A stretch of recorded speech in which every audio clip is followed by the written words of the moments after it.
অল্প বয়সে ফ্যামিলির দায়িত্ব নেওয়া ছেলেগুলো বুঝতে পারে বাস্তবতা কি।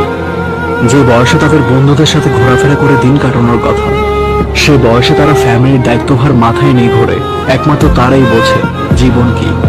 যে বয়সে ফুরফুরে মেজাজ নিয়ে ঘোরার কথা, সে বয়সে ফ্যামিলির চিন্তায় ডিপ্রেশনে ভোগে। যে ছেলেটা কষ্ট হবে বলে কখনো কাজ করেনি, আজ কাজ করতে করতে হাতের চামড়া খসে পড়ে যায়। যে ছেলের পকেটে টাকা শেষ হওয়ার আগেই বাবা পকেটে টাকা দিয়ে দিত, সেই ছেলে আজ তার পকেট খরচ সে নিজেই জোগায়।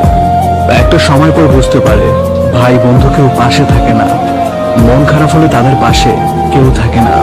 অল্প বয়সের ফ্যামিলির দায়িত্ব নেওয়া ছেলেগুলি দেখে পৃথিবীর মানুষের আসল রূপ। ফ্যামিলির একটু ভালোর জন্য, সুখের জন্য তারা স্যাক্রিফাইস করে দেয় তাদের জীবনটুকু। অল্প বয়সে ফ্যামিলির দায়িত্ব নেওয়া মানুষগুলোর শেষটা সুন্দর হোক।